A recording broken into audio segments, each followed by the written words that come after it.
Okay, this is a short introductory video on the topic of reputation. In this video, I'll give you some background about this topic, and I will sort of set the stage, as it were, and I will give you a brief preview about what are the main questions that are going to come. So one of the main problems that any economic system has to solve is the problem of moral hazard, which crops up in many places. So for workers to be productive, they have to be prevented from shirking. Firms have to supply us good quality products.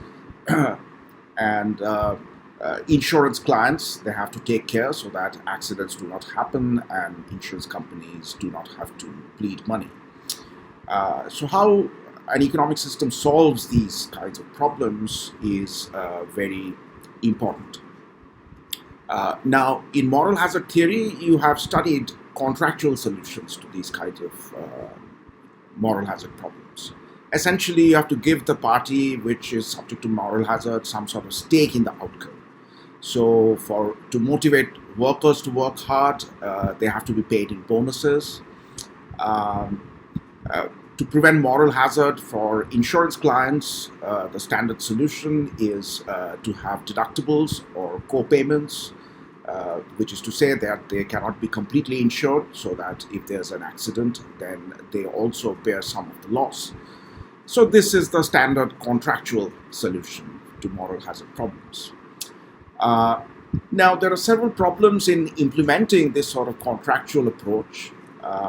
One is that the outcome may often be difficult to verify by third parties, especially courts.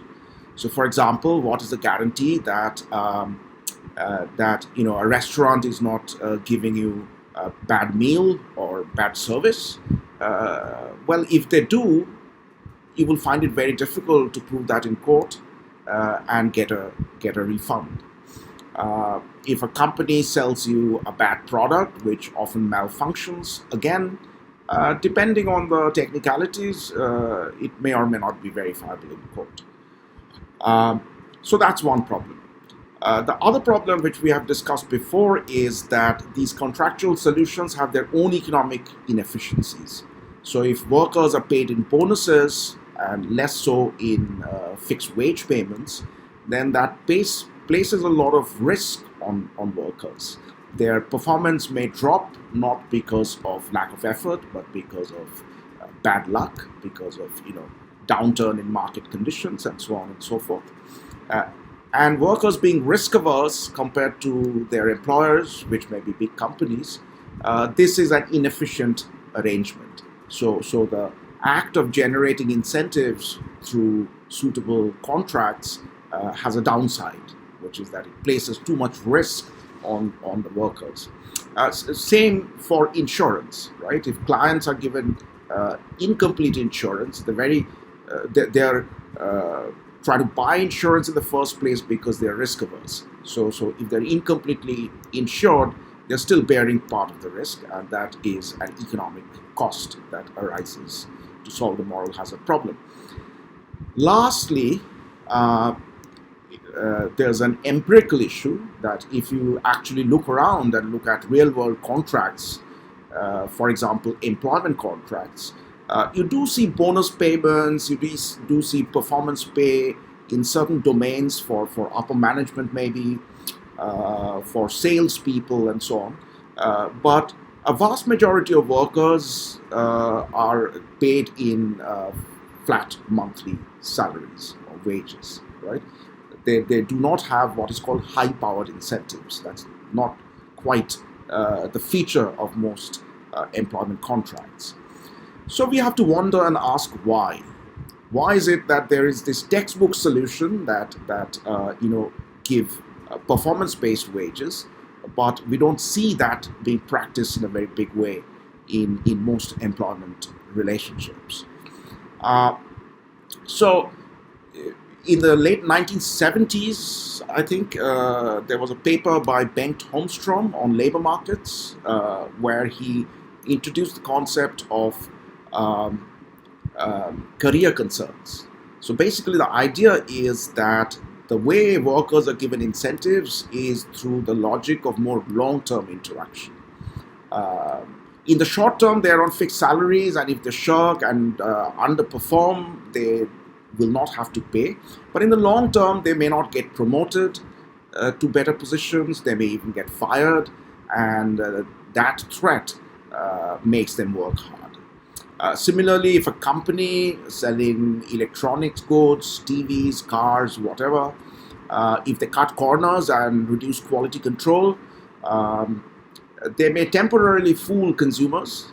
Consumers may buy some of their products, but eventually there will be word of mouth which will spread, or consumers won't go back to buying from them again if they have a bad experience with the product. So Holmstrom brought in this idea that you may solve moral hazard problems not by writing down clever contracts, giving the agent some stake in the outcome, but rather through long-term incentives. Okay. Now, there are two ways in which you can think about these long-term incentives. One is the standard repeated games logic. As you have learned in your second micro course, if two players play the prisoner's dilemma, for example, an infinite number of times, and if they're patient enough, if the discount factor is high enough, then you can create subgame perfect equilibria where they, instead of playing the one-shot dominant strategy of defection, they can play out an equilibrium where they cooperate, and the cooperation may be sustained by the dynamic threat of the other player not cooperating if I deviate in the current stage game. So things like tit-for-tat strategies or crim trigger strategies, they can sustain cooperation. So that's one sense in which the word reputation in repeated games can be used, but it would be a somewhat inaccurate and somewhat inapt use of the word, perhaps. There are, as you know, like just to sort of recap on some game theory, if you have a long finite horizon prisoner's dilemma being played between two parties, let's say 100 rounds, then there's this backward induction logic which says that no cooperation will be possible, even if the number of rounds is very large. And the reason is that in the very last stage, nobody will cooperate. They'll play the one-shot equilibrium. And so therefore, in the second last stage, nobody will cooperate either, because there's no possible threat to impose on the other player. And so cooperation sort of breaks down by unraveling from the end. Now, in 1982, there were some papers which came out in the Journal of Economic Theory, which said that, well, if we tweak the model a little bit, let's say a finitely repeated prisoner's dilemma, and bring in something new, then a lot of cooperation may be possible, even if the game is played a large finite number of times. So one of the papers in that issue of the journal, called The Gang of Four Papers, it was written by 4 authors, it says that suppose there's a small probability that the player I'm playing is a tit-for-tat player. It's not a standard selfish rational agent, but somebody who's programmed to play in a tit-for-tat manner, meaning they just do what their opponent did in the last round. Okay, and then they show that if the number of rounds is large, then what will happen is that even if a player is selfish and rational, given the possibility of the other guy thinking that he may be a tit-for-tat player, players for a large number of rounds will actually pose as a tit-for-tat player, even if they're not actually a tit-for-tat player. So that's a second sense in which the word reputation is often used in repeated interaction. So let me relate that to the kind of examples that we have been talking about.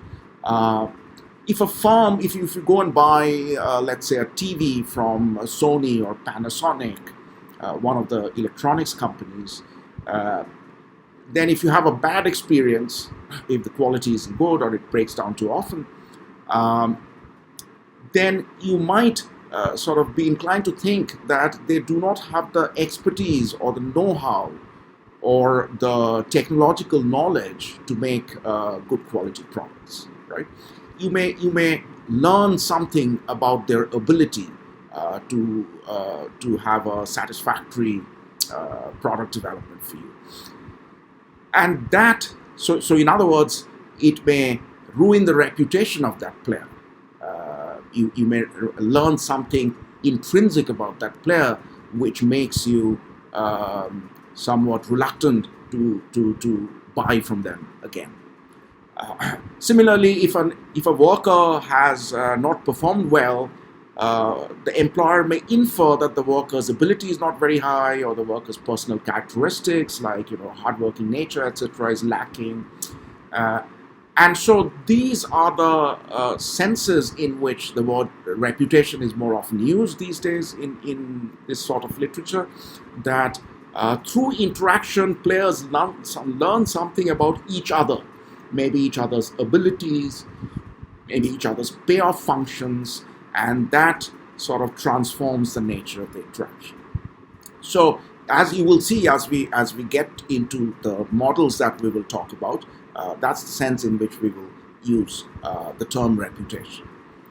Now, going back to the examples that I started with, reputation often increases economic efficiency. It leads to more trust in each other, leads to better exchanges, and so on and so forth. Right? Leads to more productive economic interactions. Because of a concern for reputation, workers work hard, firms supply good quality products, and so on. But I'm not going to cover papers where a reputation has a positive effect. The idea is quite intuitive enough, right? Even without game theoretic modeling, I think we have an intuitive sense that it's reputation which keeps up quality and prevents economic agents from indulging in opportunistic behavior. Instead, I'm going to, in the first part of this topic, I'm going to show you a couple of papers where reputation is actually going to have a negative effect. In other words, as economic agents try to avoid a bad reputation and try to create a good reputation, they take actions which actually turn out to be inefficient and harmful. So there's this other side of the coin, the other side of the moon, which is the dark side of reputation.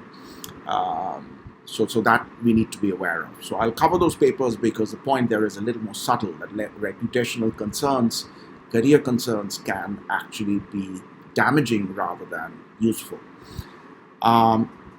So the first paper we'll talk about is reputational concerns, how reputational concerns lead market gurus, stock managers, hedge fund managers, ratings agencies to act in bad ways, right? And one can sort of postulate that some of that sort of behavior could be sometimes behind things like the housing bubble and the financial crisis and so on. The second paper I will cover will involve what is sometimes called political correctness, that when people are concerned about reputation, they do not speak frankly, and if they withhold their true opinions and their true information on vital policy matters, for example, whether there should be a minimum wage law, whether we should have affirmative action, and so on and so forth. We need vigorous, these are complicated social policies, and we, in the spirit of what we were talking about in the last lecture, which is, many heads are better than one, information and opinions of many people can lead to better decisions, but then people have to frankly express those opinions, right?